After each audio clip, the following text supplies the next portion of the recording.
Muito se especulava sobre o que diria Putin no dia 9 de maio, e de fato o desfile militar dele disse mesmo muita coisa. Esse é o Visão Libertária, sua fonte de informações descentralizadas e distribuídas. O dia 9 de maio é o dia mais importante para os militares russos. Nesse dia, eles comemoram o Dia da Vitória, em homenagem a 9 de maio de 1945, dia em que os alemães assinaram a rendição na Segunda Guerra Mundial. Na verdade, os alemães assinaram a rendição no dia 8 de maio, mas isso é detalhe. De qualquer forma, a data tomou uma proporção muito grande na antiga União Soviética, era um importantíssimo feriado, dia de desfile das tropas, durante a Guerra Fria era usado para desfilar vários mísseis balísticos intercontinentais que poderiam jogar bombas atômicas em qualquer lugar do planeta. A ideia, eu imagino, era assustar o Ocidente e também mostraram os equipamentos militares soviéticos. Com a dissolução da União Soviética, o costume continuou na maior parte das ex-repúblicas soviéticas. Boa parte delas mantiveram desfiles da vitória no dia 9 de maio,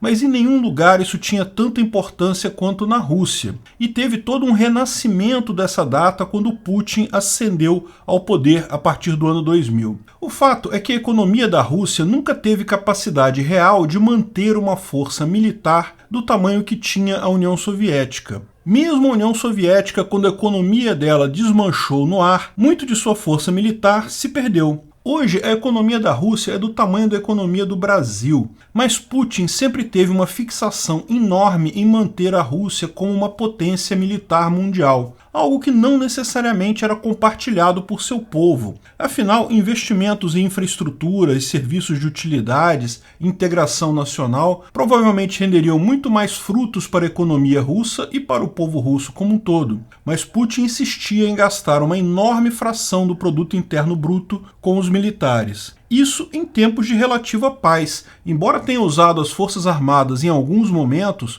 contra a Geórgia, a Chechênia e contra a própria Ucrânia em 2014, sempre foram mobilizações relativamente pequenas, incapazes de justificar a necessidade de forças armadas tão grandes em tempos de paz. Mas, lógico, interesses da população são absolutamente secundários. O que interessa é o que o Estado quer, particularmente o que Putin quer. Assim, todos os anos, Putin injeta uma fortuna nos militares de lá com o suposto sonho de manter o título de segunda força militar do planeta. E essa força toda era mais visível justamente no dia 9 de maio, durante o desfile militar. Todos os anos, então, uma multidão de civis se juntava na Praça Vermelha para assistir o desfile e o discurso de Putin. Esse ano, o discurso de Putin era muito aguardado. A situação da Rússia na Ucrânia não parece ser das melhores. A fase 1 da operação, embora ele tenha considerado uma vitória, ficou claro para todo mundo que foi uma derrota da Rússia. E a fase 2 da sua invasão não consegue avançar já há algumas semanas,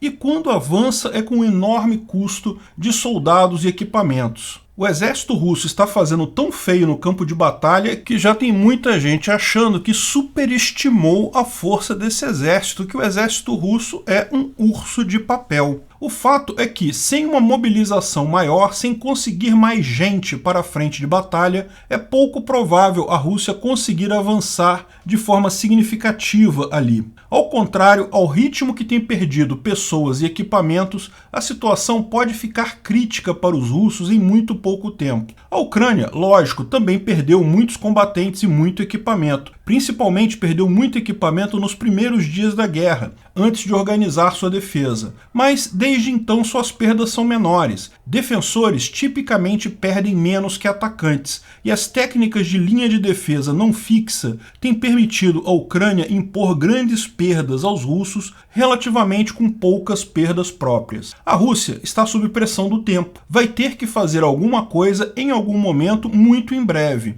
Cada vez mais suas forças ficam mais fracas e as da Ucrânia mais fortes, reforçadas com a convocação e treinamento de 400 mil reservistas ucranianos que devem entrar em serviço até o meio do ano, e com inúmeros armamentos fornecidos pelo Ocidente. Hoje, inclusive, Joe Biden assinou o Lend-Lease 2022 para a Ucrânia, ou seja, a partir de agora, o exército americano pode doar qualquer equipamento desejado pelo exército ucraniano, basta a aprovação de Biden. Além disso, a economia russa chega cada vez mais ao ponto do colapso. O número de importações está despencando devido às sanções, a ponto de várias fábricas russas, desde carros até equipamentos militares, terem parado sua produção por falta de peças. Muita gente perdeu o emprego e a coisa tende a piorar nos próximos meses. Muitos analistas apontam que a Rússia vai sofrer um colapso econômico em algum momento deste verão no hemisfério norte. O tempo para Putin está curto, daí havia a perspectiva dele indicar alguma ação nesse desfile. Ele poderia iniciar uma grande mobilização, convocar os russos para a guerra,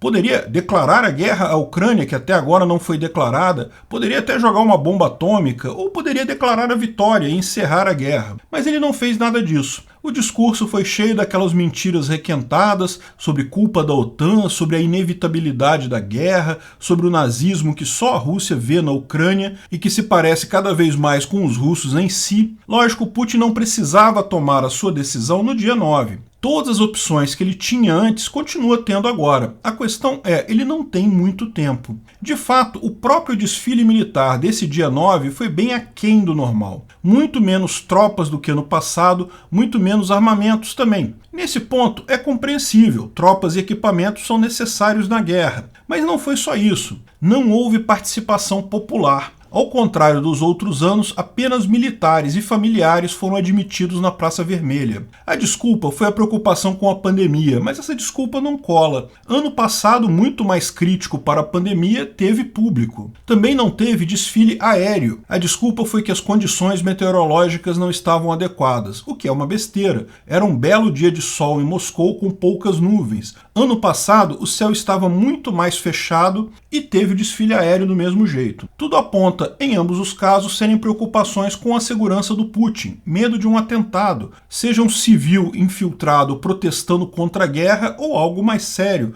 um piloto descontente jogando um avião em cima de Putin. Ou talvez medo de um ucraniano infiltrado com um manpad derrubando um avião. Os presentes na cerimônia tinham um semblante muito mais preocupado e mais sério, ao contrário do clima familiar, de festa e descontraído dos desfiles anteriores. E entre as ausências notadas estava o general Valery Gerasimov, comandante em chefe das forças russas. Um dos principais comandantes militares russos certamente estaria presente nesse desfile. Sua ausência levantou questionamentos principalmente porque, há poucos dias atrás, ele estava na linha de batalha em Izium, na Ucrânia, quando o comando russo em que ele estava, e estava junto de boa parte dos oficiais russos, foi atingido pela artilharia ucraniana. Mais de 50 oficiais russos foram mortos, inclusive um outro general, o general Andrei Simonov. Segundo informações, Gerasimov estava no comando, mas teria apenas se ferido na parte superior da coxa direita, sem gravidade.